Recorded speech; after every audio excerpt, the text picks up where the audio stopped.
অবশেষে দুবাইতে গ্রেফতার হলেন পুলিশের সাবেক আইজিপি বেনজির।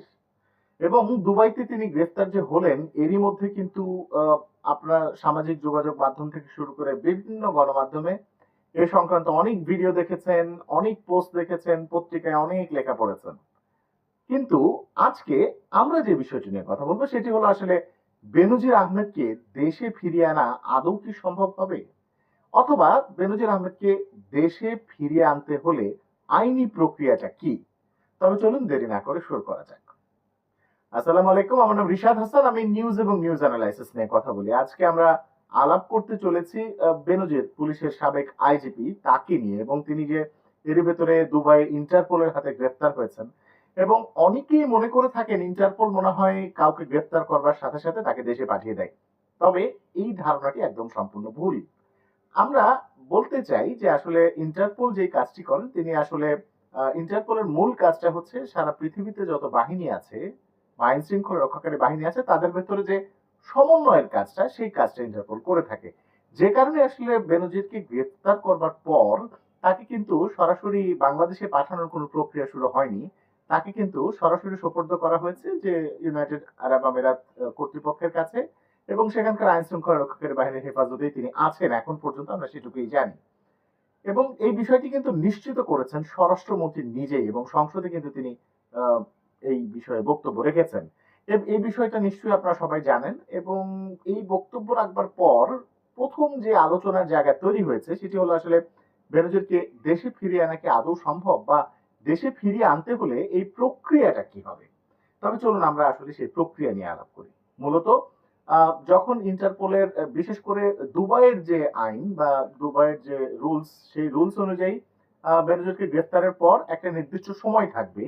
সেই নির্দিষ্ট সময়ের ভেতরে বাংলাদেশকে একটা প্রত্যাবর্তন ডকুমেন্ট কিছু পাঠাতে হবে, যার মধ্যে দুদকের যে মামলায় বেনজিরকে গ্রেফতার করা হয়েছে সেই মামলার কপি থাকবে, সেই মামলার আনুষঙ্গিক প্রমাণাদি দলিলপত্র কিছু থাকবে, এবং সেই সঙ্গে আনুষঙ্গিক যেসব সংশ্লিষ্ট কাগজপত্র থাকে সেই কাগজপত্রগুলো দুবাইয়ের কাছে পাঠাতে হবে, দুবাই সরকারের কাছে। এবং দুবাইয়ের যে আদালত, সেই আদালত আসলে বিবেচনা করবেন যেই মামলায় আসলে ইন্টারপোল তাকে গ্রেফতার করেছে সেই মামলাটি আসলে যুক্তিযুক্ত কিনা, এবং সেই মামলার কারণে বেনজিরকে আসলে দেশে পাঠানো সম্ভব কিনা।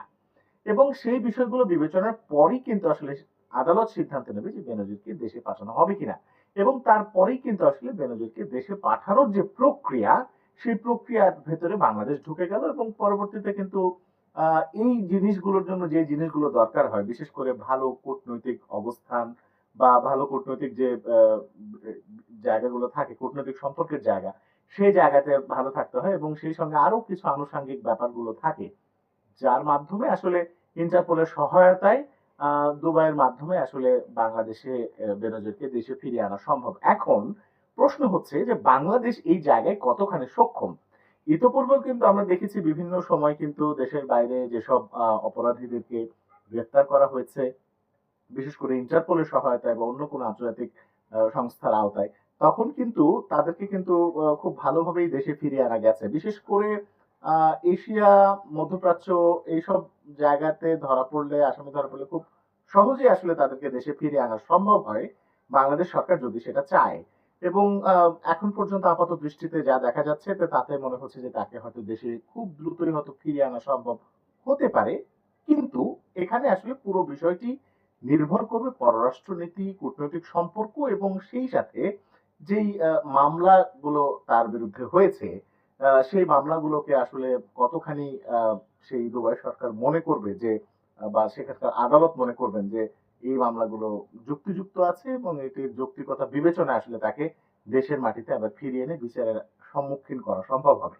এরই মধ্যে কিন্তু আপনারা দেখতে পেয়েছেন সোশ্যাল মিডিয়ায় বা সামাজিক যোগাযোগ মাধ্যম থেকে শুরু করে বিভিন্ন গণমাধ্যমে বেনজির আহমেদের কত সম্পদ আছে, বেনজিরের কি আছে কি নেই, কত টাকার মালিক, কি কি অপরাধ করেছে, এরকম নানা বিষয় নিয়ে আলাপ হয়েছে। কিন্তু মূল জায়গাটা হলো যে তাকে আসলে দেশে ফিরিয়ে এনে বিচারের মুখোমুখি করা।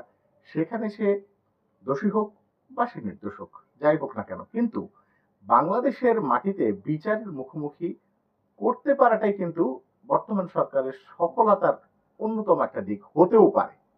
আপনার কি মনে হয় বেনজিরকে কি দেশে ফিরিয়ে আনা সম্ভব? কমেন্টে আমাদেরকে জানাবেন। আর এরকম নিত্য নতুন ভিডিও দেখতে গেলে আমাদের সঙ্গে থাকুন, আমাদের চ্যানেলটি সাবস্ক্রাইব করুন এবং আমাদের লাইক করুন, কমেন্ট করুন, শেয়ার করুন আপনার বন্ধুদের সঙ্গে। সবাই খুব ভালো থাকুন, সুস্থ থাকুন, সুন্দর থাকুন। দেখা হবে পরের ভিডিওতে। আসসালামু আলাইকুম।